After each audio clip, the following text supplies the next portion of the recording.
Okay, this is the east side of the house. Composition shingle roof, hip roof, masonry chimney with chimney cap. This is the master bedroom window. No? Second bedroom window, I believe. And yes, we have stair-step cracks between the brick and mortar beneath that window wall. Along here, we have high soil. And then we have foliage next to the house over here. We've got negative drainage. And I'm going to keep it, even though there's a swale here. Alright, I'm going to keep the negative drainage statement because the decorative wing wall doesn't allow the yard to drain like it should. This is the east water heater T&P drain line. And we've got some issues with this guy because when we do the interior part, I'll explain it a little better. But I don't know where he's hooked up. And, so we'll go farther with that.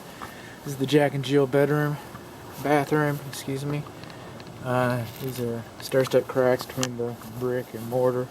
More will be listed. This is I'm looking for a good example. It's not in the sun, but as we come over here, okay, anytime the edge flashing, in this case drip edge flashing laps, it's supposed to lap about 10 inches, and that flashing right there is loose, but it's supposed to lash, and you can see that it's being pushed down and it's pushing some shingles up right there on that corner. We got loose bricks on the decorative wing walls, and those are decorative, they're not structural. A tree shouldn't be placed closer to the structure than 25 feet to allow for root development, and of course we're going to have problems with the branches and such. Lawn sprinkler heads should not be located closer to a structure than 12 inches. And by the way, let's go over here for a minute. Just back up. I don't mean to yank you around too much. But this wall, I haven't seen any control expansion joints. So yes, those are installed because we expect walls to move. Okay, so I haven't measured the floor yet, shot the floor, but there's going to be some cracking, and there are no control joints, expansion joints. Take your pick. Another thing that's missing from this structure is weep holes. Okay. Homeownership 101, all roofs leak, all walls leak. We design them so that they shed water faster than they accept it. And what those weep holes would have been for is to allow moisture vapor or water itself to exit the structure, anything that gets inside the walls. And this home was built without those. This is a better view of that loose flashing up there.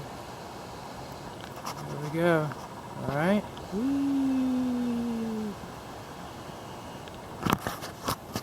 Okay, we have soffit vents, and we also have passive wind turbines, which we'll note later. You come up here and you see where this flashing has been added. You see how dark that is? That's kick out. Alright? That's oil from the pelts of squirrels and mice that have entered this attic. And that's a characteristic of them. Okay? And I'll be the first to let me just qualify this right now. I'm pest control license category T, like as in termite, for wood destroying insects. I do not have a general pest classification. So that's my unprofessional opinion that rodents have been getting inside of there. This has also been my life experience. Okay.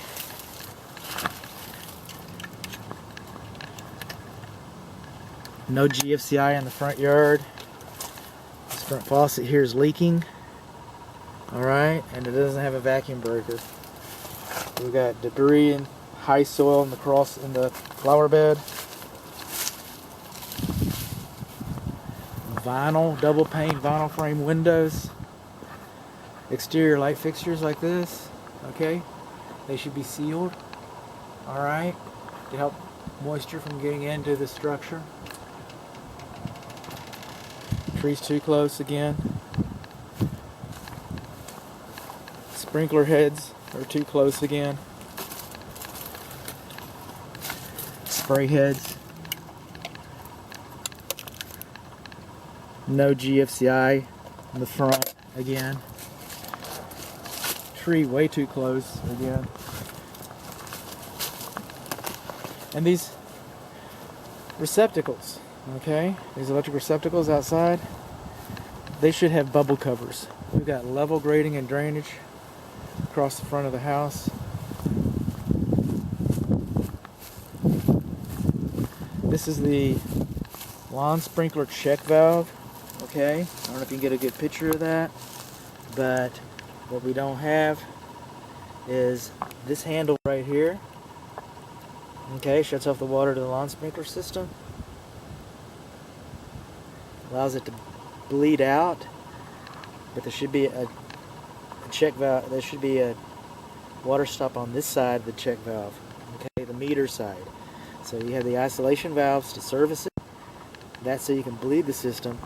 But if you wanted to, or needed to, for that matter, to remove this, to work on it or replace it or whatever, you'd have to turn off the water to the entire house. Also, should be 3 inches clearance underneath there, and it should be lined with gravel, keep dirt from eroding and, coming in like it has. And then these bleed valves, they should have been capped off. Excuse me, they should have rubber protective caps on them. Okay, out here. This is your water meter, okay, and inside this dial is a smaller, more intense dial, and that's called a cheater wheel or a cheater paddle. And you can see it's just barely moving, okay? It's moving because we have a leak over there. You'd have to fix that leak to determine if that's the only thing that's leaking. Okay. Moving on along, more, decorative wing wall. It's showing some wear. Got a pile of rocks over here. This is the guest bedroom, southwest bedroom. We got a loose soldier brick. That's a soldier brick. Okay, these are sailor bricks, like they sail across the sea. And soldier bricks, I guess they walk on water, march across soffit vents. This is the condensing unit. Okay, it should have a diverter to keep water from splashing directly on top of the condensing unit. Okay, this is the clothes dryer vent, and I've got a still image of that, but it's dirty and the back draft flap is missing and it's crushed, which restricts it. So this whole vent should be removed, and a new vent with meeting the new specifications should be installed. There's water on this side of the house. Okay. And we have just a little less than 80 there, so it's 70 psi. Okay, some people consider that pretty much ideal. A little nick on the handle there. Alright, this foam, okay, that might have been okay when this unit was installed, but it should have a protective cover on it. You shouldn't be able to crunch it like that. I'm trying not to do any harm here. Okay, coming along here. This is a 5-ton unit manufactured in 2007, so it's going to be about 13 SEER. I'll do some looking up. It also has 410A, which is the newer refrigerant. The disconnect should not be located behind it. The disconnect should be sealed, and I can't gain access in there to see if that was properly wired. So that's an unknown. These are the control wires to the lawn sprinkler system, and of course they're damaged, probably from lawn equipment. And that should be fixed because you don't want water going into the electrical system there. The electric power to the structure is below grade. Alright, this is your meter on the west side of the garage. This is your electric power supply conduit, and it's loose right up here at this nut, and that probably because the structure moved. Alright, so that should be fixed. And the meter box should be sealed on the sides and top, not the bottom. Okay, with the sides and top, it should be sealed to help prevent moisture, again, from entering the structure. Alright, moving along. Rain gutters, downspouts should divert water farther than 5-6 feet away from the structure. I'm okay with that. Some people say more. The vertical wall trim casement with a garage car entry. It should not be in direct contact with the cement. Okay, when it's in direct contact with the cement like that, capillary action will cause moisture to weep up into that wood and rot it out. Okay, we're moving on along into here, and this is the electric service panel. All right, so we have main knockouts. So that's a main knockout. That's where you bring L1 and L2 in. When you do these main knockouts for these, that's what all these little holes are for. You're not supposed to have more than 2 cables coming in any one penetration. When you do this, that's called bundling. All right, it's pretty common. Happened at my house. My house isn't for sale. All right. So, but bundling, that's because these wires generate heat. Okay. You're not supposed to have more than 1/8 of an inch. Some people say 1/4 of an inch. That's 1/2 an inch. All right. You're not supposed to have gaps like that between the panel and the wall. All right. Now this panel was screwed in with screws. I get that. They're fast and they're tight, but they're brittle. They don't have the same shear strength that nails do. So if this area suffers, or experiences, if you will, a tornado or possibly an earthquake, I guess, I don't know, but a tornado, we'll just leave it with that. These screws will snap and they will not hold the panel in place like nails would have. This is your bonding wire coming in. It's supposed to be wrapped with white tape. That's a good thing. You're supposed to have protective booties, and that's a long exposed leg on L2. All right, but you're supposed to have rubber booties on that. This panel has been replaced. It's obvious that this panel is an upgrade, and so, but what I'm not seeing is a green sticker. I'm not seeing a building permit. Okay. L1 and L2, I'm thinking this is probably the C. It's not labeled real well, but it is for the AC unit. Okay, that's a 60 amp breaker. What do my notes say here? Yeah, 60 amp breaker, so that's okay. Saved by the bell. All right. Another thing that you're supposed to have is you're supposed to have the bonding location posted inside of this cabinet, and that's not posted there. Another thing that you're not supposed to have, okay, and there's another white hot. Okay, these white hots, they should be, like this was wrapped with white tape, these should have been wrapped with black tape. Okay? And then we come over here, and it's okay to double lug neutrals, all right, but it's not okay, it's okay to double lug grounds, but it's not okay to double lug neutrals.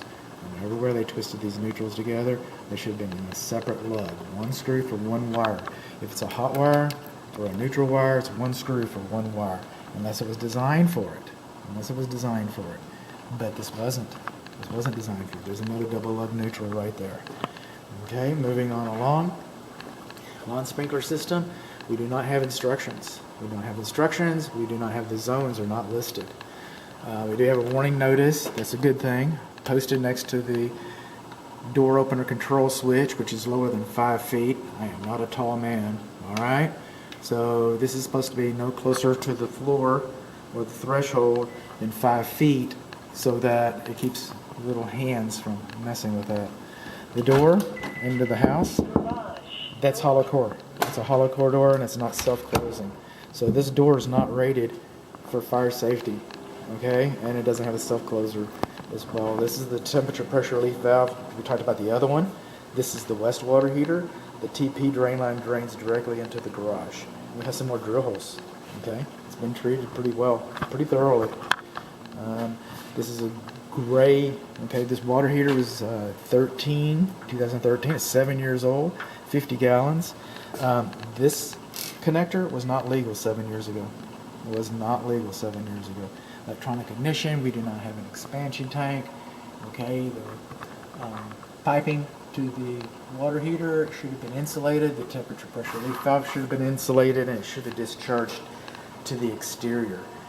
Okay, and then since this closet is separated by a door, then this temperature drain line should have had a gap or an air valve in there. Again, electronic ignition.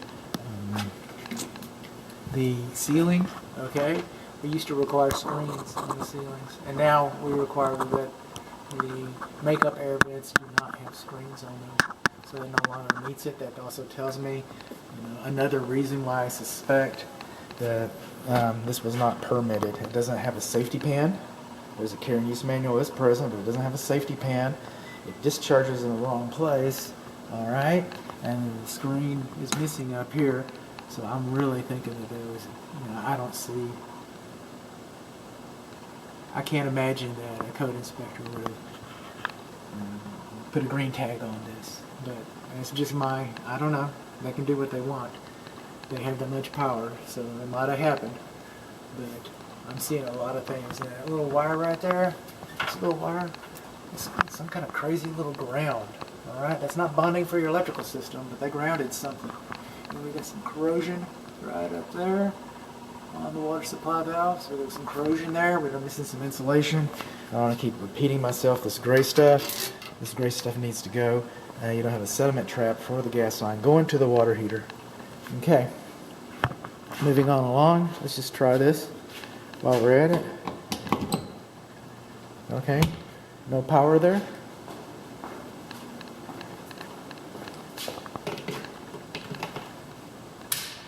GFCI here. Okay, you heard that trip? It's supposed to. Alright, so we got power there. Why do we not have electric power that's inoperable on the garage east interior wall? This is the garage door opener. The optic sensors are closer to the floor than 6 inches. That's a good thing. That's what they're supposed to do. Again, these staples, these control wires, those staples should have been insulated. There should have been pinch notices on each corner of the door here, and spring tension notices, and those notices are missing. There should be a handle inside of this door so it can be pulled up in an emergency. This manual door lock should have been decommissioned so that when the door is closed, someone doesn't lock it and then the door becomes damaged when someone comes home and pushes the button unaware. Alright, this is the safety notice, and it really isn't completely legible. The safety handle, the courtesy lights are on, it's not GFCI protected. This is how you enter the attic. Alright, door into the swimming pool. Okay, it's supposed to open out, it's supposed to be spring loaded, and it is, and that's what it does. Okay. Now this siding, when you see these horizontal trim boards, when this siding was installed, it didn't have these trim boards. These trim boards are hiding damage, and there's been a lot of termite treatment around here. We don't know what's behind there. That's wood to ground contact. You can see where the wood's already changing color. Sprinkler head's too close, of course. The drill holes again. And this trim board too. All this trim board is a vertical trim board. Alright? That's all addressing damage. Alright? It would be reasonable to assume. Okay? I'll put it that way. Reasonable to assume. We don't know for sure. We can't see for sure. But there's really only one reason to do that. Okay, this patio is GFCI protected. I just heard the breaker trip in there, so we had power there. That's a good thing. Moving on along again. This is a gunite pool. At first when I saw this pool, I thought it was mottling, okay, because of the marble texture. It's got 2 drains, which is a good thing. But I think that's actually the design of the surface. So I'm going to spend a little more time on that. Okay, this mastic sealer around here is starting to separate. Water can get in there and cause this to heave. So it's time, it needs a little bit of TLC, some tender loving care. These caps, alright, they should be replaced every 3 years, or get metal ones, alright, because somebody can step on that and they will break their foot. Okay, you've got a weir underneath there, your basket's full of leaves. Almost sounds metal. Alright, I'm going to spend a little more time on the swimming pool, but that's what we've got so far. Okay, high soil again. High soil again. This is the water supply to the backyard, and it does not have a vacuum breaker. It's supposed to have a vacuum breaker to keep, if you had a hose in the swimming pool, to keep water from siphoning up into the structure. Alright, moving on along. Bear with me. 2 cartridge filters, 15 psi each. You got 2 pumps. They are bonded. They are labeled. You have a service light, which I hardly ever see. That's a good thing. Coming on along here. And it works. coming on along here. When you look inside of here, and I did with my flashlight, there's some little gears. And when they're turning, your timer's working. And both of those are turning. Okay? That switch is upside down. Okay? No should not be on. Okay? This is GFCI for the swimming pool light. We're assuming.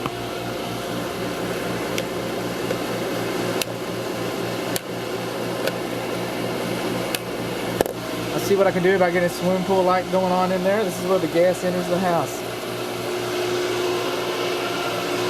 We got some high soil conditions. This is the east side of the master bedroom, and there's some cracks in the wall right there. So, and then, you know, I'm just going to keep writing you about this, everybody, that it's not gap 10 inches, it's not lap 10 inches. It's one of my favorite pet peeves. It's de minimis, really. It's probably not going to affect the performance. You probably wouldn't have never known if I hadn't brought it to your attention. I got one other thing here. And then I really will let you go. Okay, you see the rain gutter's been leaking here. Alright? Rain gutter's been leaking here and the water's been curling back. And you can follow that. You see that water damage right there? You see that water damage right there? Okay, it's not a lot. Not a lot today. But all these are related. And they all won't get better